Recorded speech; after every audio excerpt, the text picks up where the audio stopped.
مغفرت ہے، اور تیسرا عشرہ کیا ہے؟ جہنم سے آزادی ہے۔ پھر اللہ کے پیارے پیغمبر نے فرمایا شہر المواسات، شہر المواسات، اے میرے امتیو غور کرنا، یہ مہینہ دکھ کا مہینہ بھی ہے، یہ مہینہ غم غساری کا مہینہ بھی ہے، یہ مہینہ ہمدردی کا مہینہ بھی ہے، یہ مہینہ صرف تمہارے لیے نہیں ہے، یہ مہینہ تمہارے ساتھ تمہارے دوسرے دوستوں کے لیے بھی ہے، یہ مہینہ تمہارے لیے نہیں ہے، یہ مہینہ تمہارے رشتہ داروں کے لیے بھی ہے، یہ مہینہ تمہارے لیے نہیں ہے، یہ مہینہ تمہارے پڑوسیوں کے لیے بھی ہے، یہ مہینہ تمہارے لیے نہیں ہے، یہ مہینہ تمہارے محلے داروں کے لیے بھی ہے۔ اس مہینے میں اپنے محلے داروں کی کیا کرو؟ خدمت کرو، اپنے دوستوں کی خدمت کرو، اپنے رشتہ داروں کی خدمت کرو، اس مہینے میں جتنا ہو سکتا ہے کرو۔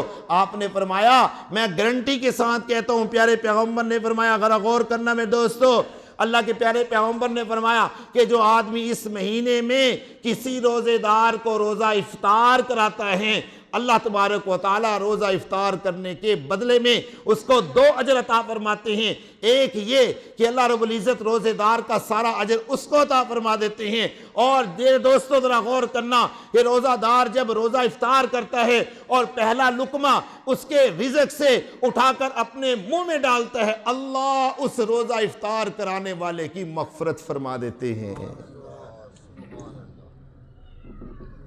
صحابہ نے کہا یا رسول اللہ ہمارے پاس تو کچھ بھی نہیں ہے، ہم تو غریب ہیں، کیا کریں؟ ظاہری سی بات ہے کہ جو آدمی غریب ہوتا ہے میرے دوستو، اس کو تو اپنی غربت کا رونا ہوتا ہے نا، اپنی غربت کا دکھ ہوتا ہے۔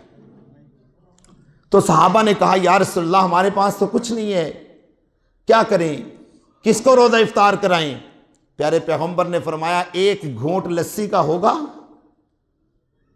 ذرا غور کرنا میرے دوستو، 1 گھونٹ لسی کا ہوگا، 1 گھونٹ دودھ کا ہوگا، 1 کھجور کا دانہ ہوگا، 1 لقمہ مل جائے گا؟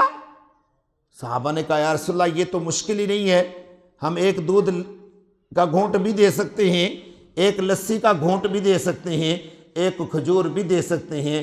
میرے محبوب نبی نے فرمایا کہ جو آدمی کسی کو 1 کھجور کھلائے گا، اللہ اس کو بھی روزے دار کے برابر ثواب عطا کریں گے۔ جو آدمی کسی کو 1 گھونٹ لسی پلائے گا، اللہ اس کو بھی روزے دار کے برابر اجر عطا کریں گے۔ ایک آدمی اگر کسی کو دودھ پلائے گا، اس کا روزہ افطار کرائیں گے، اللہ تبارک و تعالیٰ اس کو بھی اتنا اجر عطا کریں گے۔ میرے دوستو ذرا غور کرنا، آج کے زمانے میں کھجور کی کیا حیثیت ہے؟ 1 کلو کھجور 400 روپے کلو ہے۔ اگر 400 روپے کلو کھجور ہو اور اس میں 100 دانے کھجور کے چڑھ جائے، 1 دانہ کتنے کا بنا؟ 4 روپے کا بنا۔ اول تو 100 دانوں سے زیادہ چڑھیں گے، 1 دانہ 2 روپے کا بنا۔ ایک آدمی ذرا غور کرے کہ 1 کھجور کا دانہ جس کی حیثیت اور ویلیو آج کل کے دور میں صرف 1 روپیہ، 2 روپے، 3 روپے ہیں، حد 4 روپے ہیں۔ میرے محبوب نبی نے 1400 سال پہلے مدینہ کی سرزمین پر کھڑے ہو کے یہ اعلان کیا تھا کہ جو آدمی کسی کو 1 کھجور کا دانہ کھلائے گا، اللہ اس کو اس احد پہاڑ کے برابر ثواب عطا فرمائیں گے۔ کیا حیثیت ہے میرے دوستو آج کل کے دور میں 1 کھجور کے دانے کی؟ اور یہ کہیں نہیں لکھا کہ آپ نے پڑوسیوں کے گھر نہیں دینا، یہ کہیں نہیں لکھا کہ آپ نے ڈھونڈ کر کسی کو دور جا کے دینا ہے۔ اگر ہم ماحول ایسا بنا لیں، یقین کریں کئی دیہاتوں میں پتہ چلتا ہے نا، وہ لوگوں نے افطاریوں کے انتظام کیے، آپس میں ایک دوسرے کی افطاری کرا رہے ہیں۔ وہ کس لیے؟ وہ غریب ہوتے ہیں، وہ غریب ہوتے ہیں؟ نہیں، وہ غریب نہیں ہوتے، وہ صرف ثواب کی نیت سے کہ اس کے گھر کی افطاری اس کے گھر میں آئی، اس کے گھر کی افطاری اس کے گھر میں آئی۔ اللہ کے پیارے پیغمبر نے فرمایا افطاری کرانے والے کو بھی اتنا اجر ملے گا، روزہ رکھنے والے کو بھی اتنا اجر اللہ تعالیٰ فرمائیں گے۔ آخر میں میرے دوستو اللہ کے پیارے پیغمبر نے 2 باتیں ارشاد فرمائی، وہ بات ختم کرتا ہوں بات کر کے۔ اللہ کے پیارے پیغمبر نے فرمایا 2 کام تمہارے ذمے ہیں، 2 کام میرے رب کے ذمے ہیں۔ یہ بات بڑی قیمتی ہے، ذرا غور کرنا۔ 2 کام کس کے ذمے ہیں؟ 2 کام تمہارے ذمے ہیں رمضان میں، اور 2 کام میرے رب کے ذمے ہیں۔ صحابہ نے پوچھا یا رسول اللہ ہمارے ذمے کیا ہے؟ آپ نے فرمایا کہ ایک تو کثرت کے ساتھ اللہ سے پناہ مانگو۔ کثرت کے ساتھ کیا مانگو؟ اللہ سے پناہ مانگو، جتنا زیادہ مانگ سکتے ہو اللہ سے معافی مانگو، یا اللہ معاف کر دے، یا اللہ معاف کر دے۔ پیارے پیغمبر نے فرمایا ایک تو یہ کام کرو، اور دوسرا آپ نے فرمایا کثرت کے ساتھ لا الہ الا اللہ کا ورد کرو۔ یہ کام تمہارے ذمے ہیں، اگر یہ دو کام تم پورے کرو گے، شرط یہ ہے یہ دو کام تم نے کرنے ہیں، لا الہ الا اللہ، اور دوسرا کثرت کے ساتھ اللہ سے توبہ اور استغفار کرنی ہے۔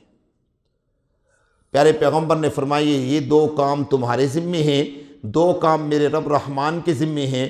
صحابہ نے پوچھا یا رسول اللہ ہمارے ذمے یہ دو کام ہیں، رحمان کے ذمے دو کام کون سے ہیں؟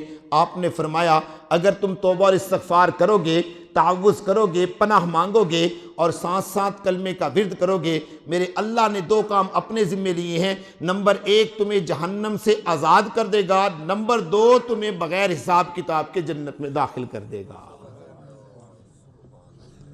اور ایک کام میرے دوستوں میں آپ کو بتا دیتا ہوں، رمضان کے مہینے میں کوشش کرنی ہے کہ جتنا زیادہ ہو سکے اللہ کو یاد کریں، دنیا کے ہر معاملے میں، خاص طور پہ فضول بولنے سے میرے دوستوں اپنی زبان کی حفاظت کرنی ہے۔ فضول جو ہم بولتے رہتے ہیں نا، اس کی وجہ سے روزہ مر جاتا ہے، روزہ بیمار ہو جاتا ہے، روزہ مریض ہو جاتا ہے۔ اللہ کے پیارے پیغمبر کی خدمت میں عورتیں لائی گئی تھیں نا، ایک عورت لائی گئی تھی، یا رسول اللہ اس نے روزہ رکھا تھا، یہ بے ہوش ہو گئی۔ آپ علیہ السلام نے فرمایا کہ اس نے روزہ تو نہیں رکھا۔ انہوں نے کہا یا رسول اللہ اس نے ہمارے ساتھ روزہ رکھا ہے۔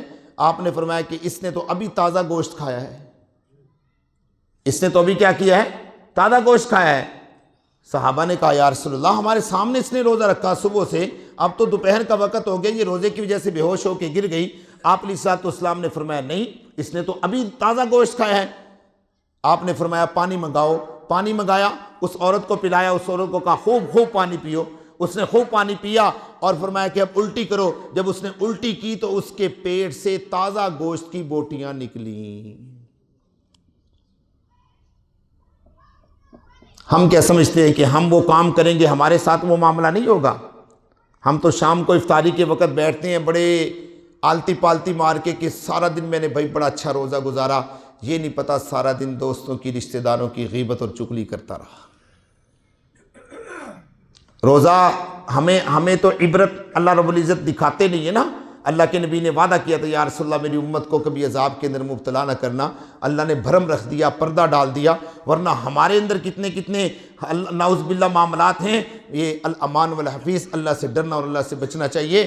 کیا فرمایا کہ اس نے تازہ گوشت کھایا، جب پانی پی کے الٹی کی تو تازہ گوشت کی بوٹیاں نکلی۔ صحابہ نے پوچھے یا رسول اللہ یہ کیا ماجرا ہے؟ فرمایا اس نے اپنے بھائی کی غیبت کی ہے، اور اللہ قرآن میں ارشاد فرماتے ہیں کہ جو آدمی کسی کی غیبت کرتا ہے وہ اپنے بھائی کا مردار کا گوشت کھاتا ہے، یہ گوشت اس کے پیٹ میں سے تازہ نکل کر آیا ہے۔ اس لیے میرے دوستو دو کام کرنے ہیں، اللہ سے ڈرنا، تعوذ توبہ استغفار کرنا، اور ساتھ ساتھ کلمہ طیبہ کا ورد کرنا۔ خدا کی قسم پورے رمضان کو اگر ہم اس طریقے سے گزاریں گے، پھر آپ رمضان کے بعد دیکھیے گا اللہ کتنی برکات ہمیں عطا فرمائیں گے۔ اللہ مجھے اور آپ کو عمل کی توفیق عطا فرمائے۔